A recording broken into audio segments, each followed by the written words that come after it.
Welcome to COVID Stories, a digital memoir from the pandemic. In today's installment, Dan was in New York before Broadway shuttered. A simple act of kindness at the grocery store left Emily's husband self-quarantined. And if you want to know where your stimulus check is, maybe Yemima knows. And finally, Heidi made a lot of plans for home projects during the pandemic. Let's check in on that.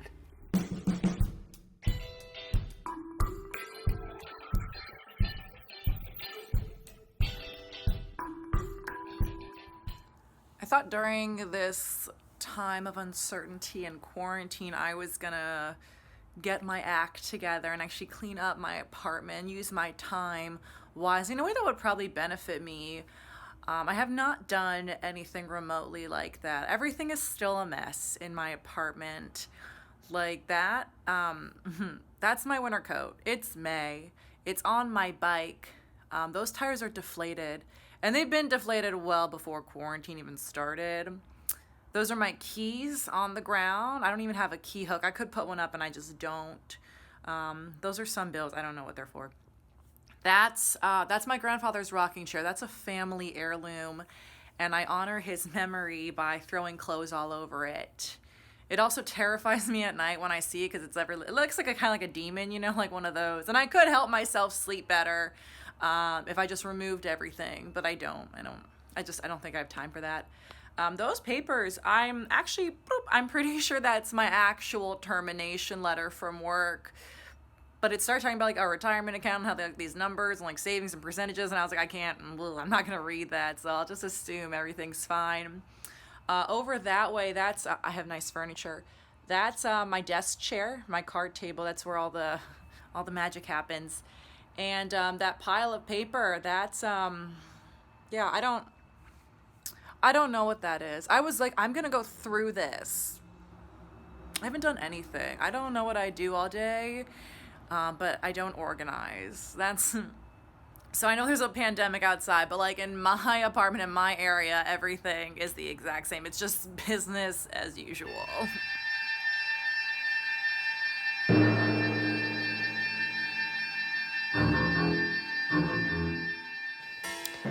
My husband knew that the pandemic was coming. He's not a scientist. He doesn't work in this fantastic government of ours. He just reads the news a lot. But the thing is, if you were really following the news over the last couple of months, you knew this was coming too. First in China, then spreading across the world. So when the stay-at-home order happened in Pennsylvania the night before, we took it seriously, got our masks, went to the supermarket to stock up. I stayed in the car, and my husband went into the supermarket, and he took forever. Like 45 minutes or an hour just to get some necessary stuff. And when he came out of the supermarket, he had this old woman on his arm and no groceries, except for a bag for her. He puts her in a car, gives me one of these looks like, I'll explain it to you later, goes back into the store, comes out with all our groceries.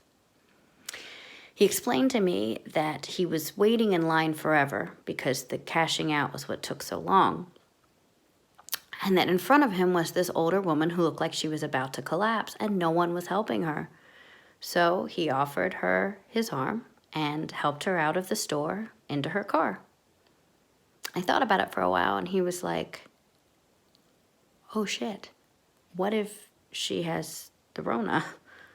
And I was like, yeah, but what if she's just an old woman that's not used for standing for 45 minutes? And he's like, yeah, could be that too. A couple days later, he started to not feel very well. He had some tightness in his chest, coughing, low fever. He's also immunocompromised, so he called his doctor. And his doctor's like, yeah, those could be some of the symptoms. Why don't we get you an appointment to get tested? So the next morning, we drove to the drive-in testing site, which felt very end of times. We couldn't roll our windows down. Everybody was in hazmat suits. They did the test, sticking the Q-tip all the way up to what seemed like his brain, and told him that they would have results for him in 5 to 7 days, and that he should self-quarantine himself. Here's the issue with that. We have 2 small children, a 4-year-old and a 16-month-old, And I'm the person in the family working full time. He usually watches the baby, and our daughter is in daycare, except there's no daycare right now. And I was like, no, I can do this.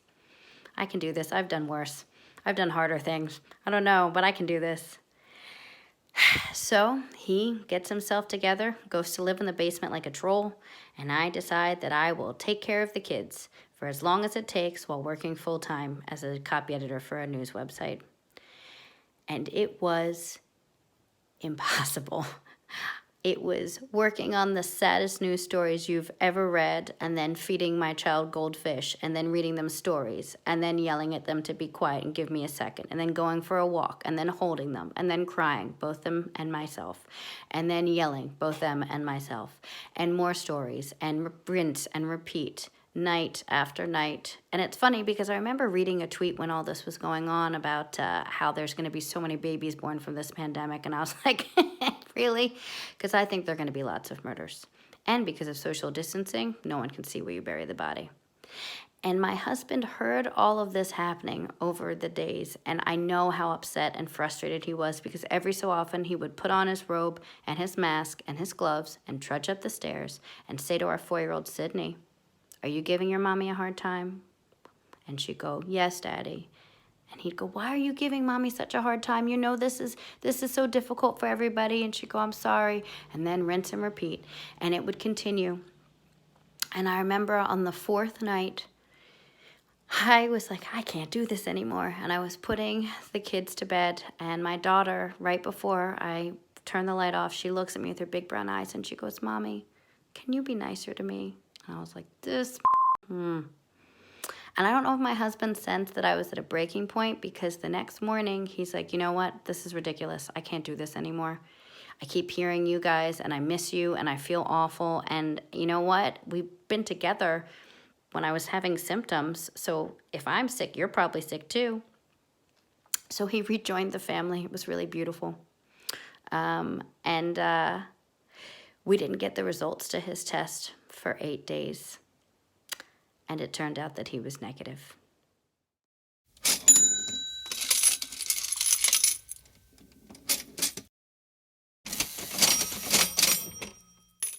So hi, my name is Yemima, and I live in Israel.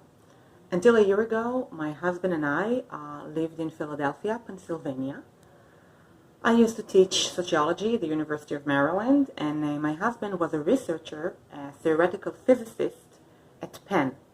So yeah, I don't just look like Amy from the Big Bang Theory. I am also married to the Israeli version of Dr. Sheldon Cooper. A year ago, we decided to leave Philadelphia and go back home to Israel, because being an immigrant in America was just what you call too hard. So we lived back home, and we moved back home. Our life here are pretty beautiful. We live in the Weizmann Institute for Advanced Science, which is a reservation for advanced nerds, just to make sure we don't cause harms to others and ourselves. It's very, very efficient. This is my husband's office at the Institute. When the Corona crisis began, we isolated ourselves inside the Institute.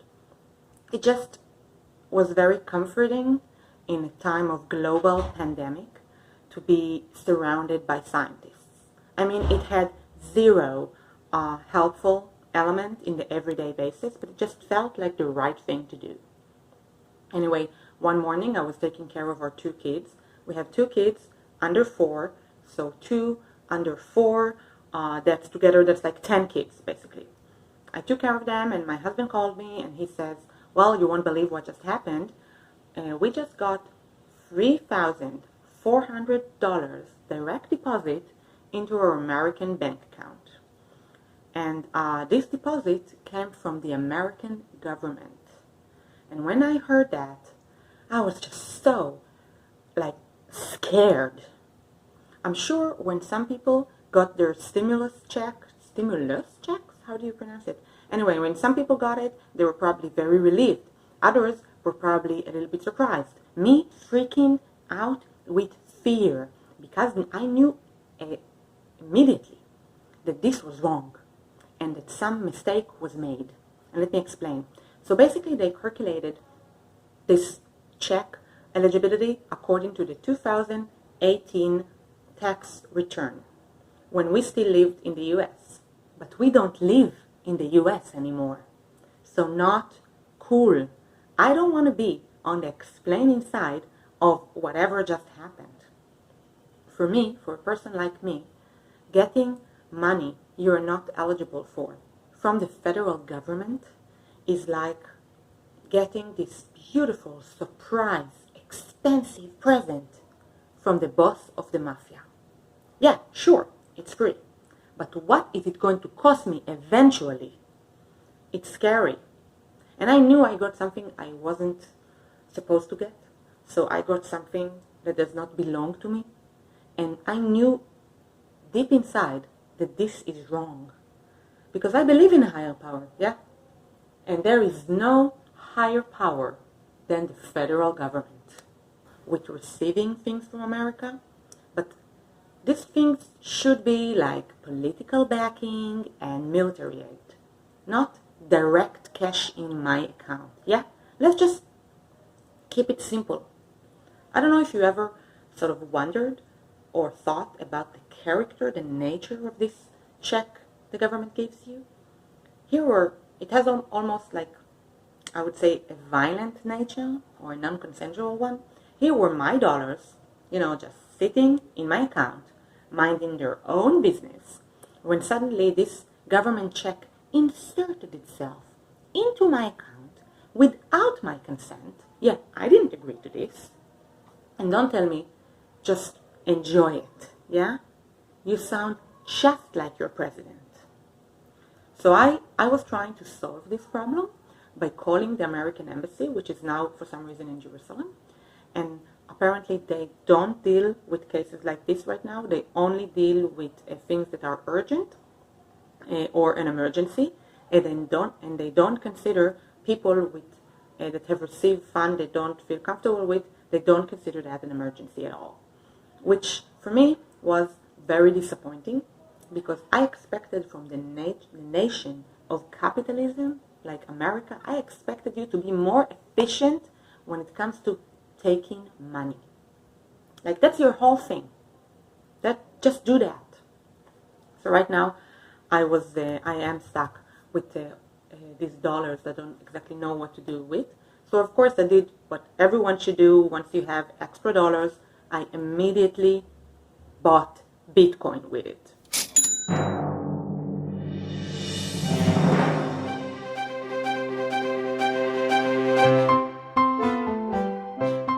Hi. So remember when you could sneeze in public? That's what I miss. I miss like all the freedoms of being gross around other people. Like coughing, sneezing, picking your nose, being close enough to people to crop dust them. And I remember the final weekend I was allowed to be gross, aka the weekend before quarantine. People like to call it the last party weekend, but I like to think of it as the last weekend you could cough in public without making people angry. So I was in New York City, and in New York, they were in freak out mode, like way more than Philly was. Like, you would go into a bagel store and there would be a sign that mentions coronavirus that said, "We reserve the right to ask you to leave." And it was like, damn, I have asthma. I might not get breakfast. This is serious. So my husband and I wanted to see a Broadway show, because we figured a lot of people were avoiding large crowds because the pandemic was becoming a reality for New Yorkers. So maybe we could get cheap tickets. It turns out that's not at all what was happening. It's not how it works. They were pricey. And we waited in line for a really long time. We waited in line for about 2 hours, and it was outside and it was pouring. That was the worst thing. I was just getting rained on for hours. And the musical was the next day. So, of course, after we got the tickets, I woke up the next day with a cold. And I was like, if I go to the Mean Girls musical with a cold, everyone's going to think I have coronavirus and they're going to freak out and I'm going to freak out.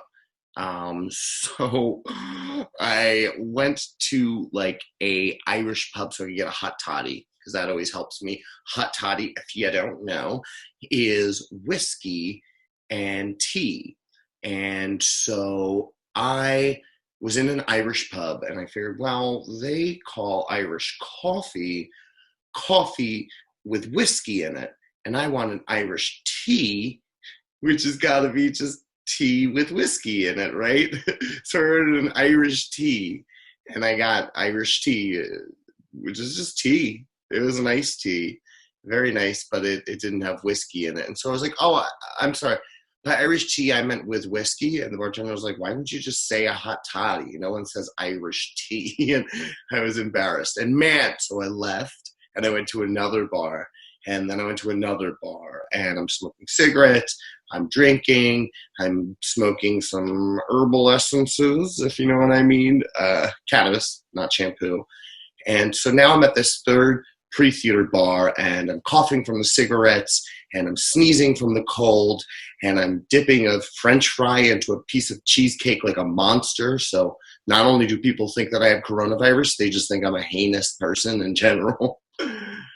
And so we get to the musical, and I did not know this when we got the tickets because we didn't choose our seats, but our seats are practically on stage. Like, they were front row, just right there in everyone's faces. And you know, I'm kind of freaking out now because I like have all these like things going through my head, you know, where I'm just paranoid. I'm 100% convinced that I'm going to sneeze on the cast of the Mean Girls musical, and the show will stop at any second to address my condition. Like, it'll be like, lights up, could you not? And it's like, eh. So I'm freaking out. Not to mention there's also a bachelorette party directly next to me. And I think it's the only time that a bachelorette party was ever mad at a gay man. It's usually the other way around. So, role reversal, Freaky Friday. So I'm scared of them. I'm scared of the whole show in general. I'm not enjoying it. I'm high, so I'm just imagining all these crazy scenarios where the actress playing Regina George is like a real-life mean girl and tells me to leave, and everyone claps, and I wind up in the burn book. I don't know what's happening, but I was definitely in a panic. But luckily, I just got through the whole show with, like, keeping my sneezes low-key, you know, like those discreet ones where you're like, yeah. So just did those the entire time, and no one really said anything. Although I did hear a mom tell her son as she was leaving the theater that she was trying to keep him away from the sick man. This is me, I'm the sick man. Like a horror movie villain. So now I'm here in quarantine. Broadway is dark. I have a subscription to Broadway HD. I've watched 11 musicals. And every time, I've noticed if I'm watching a musical and I get like a slight tickle in my throat or like just, you know, like the hint of a cold, I like have to turn it off because I immediately get like, it's a trigger for me. I just get flashbacks of being like the shunned outcast of Manhattan.